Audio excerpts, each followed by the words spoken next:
Kira-kira 1 minggu lagi, kita semua akan menyaksikan kembali pertempuran tinju dari dua pemuncak divisi light heavyweight pada era ini. Seorang monster versus seorang mesin. Duel dari mereka berdua sebenarnya sudah kita bisa lihat hasilnya pada ajang pertemuan mereka pertama kemarin. Namun hasil tersebut tidak diterima oleh banyak sekali dari para penggemar tinju. Dan oleh karena itu, pertemuan kedua mereka di atas ring sudah pasti tidak akan bisa dihindari lagi. Jadi selamat kembali ke channel Fight Indo. Dan dalam video kali ini, kita bakal membahas seluruh alur cerita menuju rematch dari Artur Beterbiev versus Dmitry Bivol. Namun sebelum kita membahas lebih lanjut tentang acara utama, gua sebelumnya mau sejenak membahas atau mengulas tentang beberapa pertempuran lain dalam acara Beterbiev-Bivol ini, yang apabila kita lihat, kebanyakan nama-nama yang ada merupakan nama-nama bintang. Namun kali ini, gua hanya bakal fokus kepada 3 pertandingan yang menurut gua merupakan atraksi utama, yakni Shakur Stevenson versus Floyd Schofield, Daniel Dubois versus Joseph Parker, dan tentu Beterbiev versus Bivol 2. Untuk kapan jam tayangnya sendiri seperti biasa karena bertempat di Saudi Arabia dan bukan di Amerika, maka kita terpaksa harus bergadang sampai subuh-subuh untuk bisa menonton acara ini dari awal sampai ke main event, di mana kira-kira pembukanya bakal dimulai hari Minggu sekitar jam 12 atau jam 1 subuh. Untungnya bagi kita semua yang udah terbiasa menonton bola, gue yakin hal tersebut gak bakal menjadi masalah besar. Mungkin pembahasan pertandingan lain ini agak panjang, jadi kalau kalian mau skip ke Beterbiev Bivol, gue bakal cantumin timestamp di layar sekarang, supaya kalian bisa langsung ke sana. Kita bakal mulai dari Shakur versus Schofield. Pertandingan mereka berdua bakal dikonteskan demi sabuk WBC divisi lightweight, di mana Shakur sebagai juara akan berusaha mempertahankan melawan Schofield. Tak seperti beberapa divisi lain, divisi lightweight ini memang masih terpecah-pecah, di mana setiap sabuk memiliki juara masing-masing. Sabuk WBA masih dimiliki oleh Gervonta Davis, sabuk IBF oleh Lomachenko, sabuk WBO oleh Keyshawn Davis, dan akhirnya sabuk WBC oleh Shakur Stevenson. Shakur Stevenson sekarang memiliki rekor sempurna 22 pertandingan, 22 kemenangan. Dari 22 kemenangan tersebut, ia memiliki 10 kemenangan yang diakhiri dengan KO. Sebenarnya banyak penggemar tinju yang memiliki opini terbelah tentang Shakur. Beberapa menikmati kelincahannya di atas ring yang dibandingkan dengan Mayweather. Namun beberapa lain kurang menyukai gaya bertarung Shakur yang dianggap terlalu main aman dan nampak seperti lari-lari di atas ring. Apabila kita bandingkan dengan Gervonta Davis yang diklaim merupakan potensi lawan terbesarnya, maka kita bisa lihat Gervonta memiliki 30 pertandingan sekaligus kemenangan dengan 28 KO. Artinya, Gervonta memiliki persentase KO 93% dibanding Shakur dengan 45% saja. Namun tentu, perlu diingat bahwa setiap petarung memiliki gaya bertarung masing-masing. Shakur sendiri juga telah berkomentar dengan mengatakan bahwa Gervonta Davis diberkati dengan kekuatan, sedangkan dirinya diberkati dengan kemampuan analisis dan antisipasi tinggi. Namun apabila kita membahas tentang ambisi, dapat dikatakan secara pasti bahwa Shakur jauh lebih ambisius dibandingkan Gervonta, yang mengatakan bahwa dirinya bakal pensiun tahun depan. Sedangkan Shakur telah mengekspresikan keinginannya dalam banyak kesempatan untuk mengejar status tak terbantahkan dalam divisi lightweight dengan mengambil semua sabuk.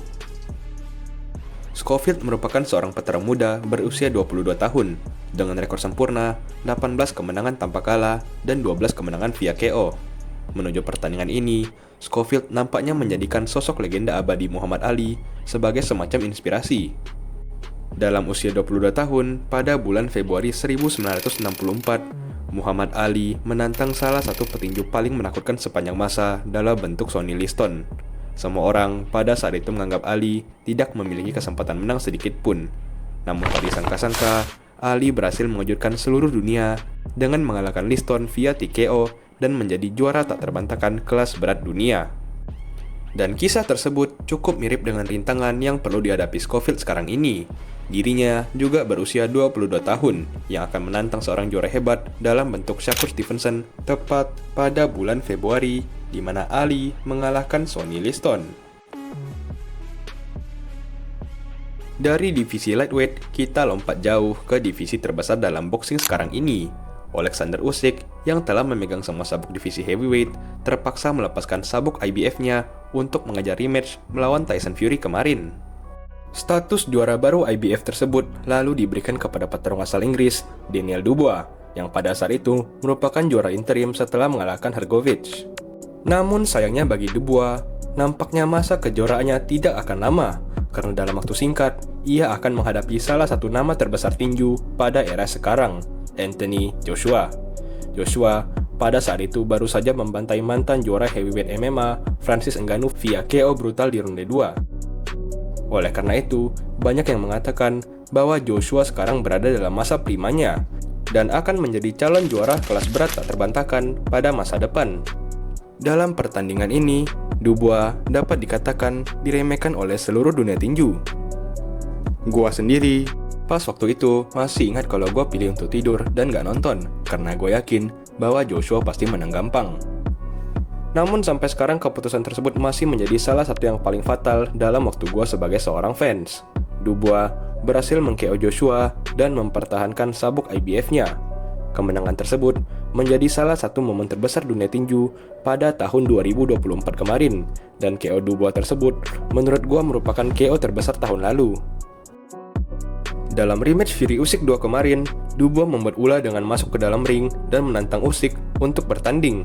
Ia mengklaim bahwa dalam pertandingan terakhir mereka, ia dicurangi akibat pukulan adil yang dianggap ilegal, di mana pukulan tersebut berhasil membuat Usyk tak mampu berdiri dalam waktu yang cukup lama. Yang apabila pukulan tersebut tidak dinilai terlalu rendah, maka mungkin Usyk sekarang sudah memiliki satu kekalahan dalam rekornya. Tingkah Dubois tersebut membuat lawan berikutnya, Joseph Parker, cukup marah. Joseph Parker menganggap bahwa Dubois terlalu menganggap remeh dirinya sampai-sampai sudah memikirkan tentang Usyk. Joseph Parker apabila kita lihat dari rekornya, memiliki beberapa nama-nama besar yang telah ia kalahkan seperti Derek Chisora, Deontay Wilder, dan Zhilei Zhang. Meski dalam pertandingan terakhirnya melawan Zhang, ia mengalami 2 knockdown, ia tetap dinyatakan sebagai pemenang, di mana sekarang ia akan menghadapi Dubois untuk sabuk IBF. Meski Dubois sedang panas sekarang, menurut gua, Parker tidak bisa dianggap remeh, karena dalam divisi heavyweight, satu detail kecil dapat mengubah seluruh jalannya pertandingan. Akhirnya, kita sampai kepada laga utama, Beterbiev versus Bivol 2. Beterbiev dan Bivol masing-masing dapat dikatakan sebagai petarung light heavyweight terbaik pada era sekarang. Beterbiev merupakan seorang monster tinju dengan rekor 21 kemenangan tanpa kalah, di mana 20 dari kemenangan tersebut datang dari KO, sedangkan satu kemenangan yang berasal dari keputusan merupakan hasil dari laga pertamanya melawan sesama petarung asal Rusia, Dmitry Bivol. Bivol sendiri dapat dideskripsikan sebagai seorang perfeksionis dalam ring tinju. Ia selalu mengincar performa tanpa kesalahan sedikit pun, di mana filosofi tersebut membuatnya tak terkalahkan dengan 23 kemenangan sebelum bertemu Beterbiev.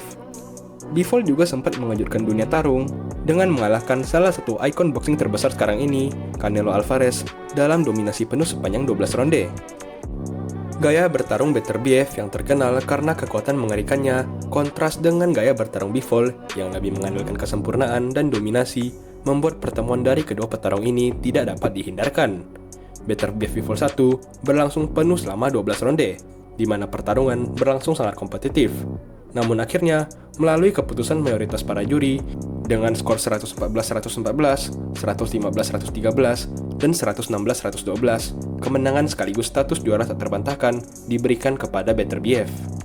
Laga ini merupakan salah satu laga yang paling kontroversial pada tahun lalu. Gue masih ingat gue yang menonton secara live juga menganggap bahwa Bivol sepantasnya yang diberikan kemenangan. Karena gue anggap unggul dalam kebanyakan ronde. Tolong fans Beterbiev jangan incer gue di komen. Namun argumen untuk Beterbiev juga bisa diberikan akibat dirinya yang lebih menekan Bivol dan lebih mendorong jalannya pertandingan. Bivol sendiri berkomentar atas kekecewaannya dengan mengatakan bahwa dirinya merasa kosong. Ia menegaskan bahwa ia bisa tampil lebih baik dan memilih untuk tidak mencari alasan. Karena kedua petarung ini memiliki personalitas yang sama-sama stoik dan pendiam, jadi agak susah mengasumsikan bagaimana mereka menganggap satu sama lain. Apakah 100% bisnis, atau ada sedikit rasa tidak suka di antara mereka berdua yang bakal menjadi motivasi pemicu untuk laga rematch nanti. Contoh yang terbaru, dalam sebuah sesi tatap wajah, Beterbiev dan Bivol sama-sama menolak tawaran salam tangan. Salah satu analogi favorit gua akan kedua petarung ini adalah gempa bumi yang berhadapan dengan guntur. Bivol adalah guntur yang menghantam dari kejauhan, tajam, dan penuh perhitungan. Beterbiev adalah gempa bumi yang mengguncang segalanya di sekitarnya. Ketika keduanya bertemu, langit dan bumi seolah beradu, menciptakan badai yang tak terhindarkan. Yang pasti adalah pertemuan kedua petarung ini akan lagi-lagi menjadi pertarungan epik yang tidak boleh dilewatkan oleh semua penggemar setia tinju, bahkan jika kita harus bergadang sampai ke jam 5-6 pagi untuk menontonnya.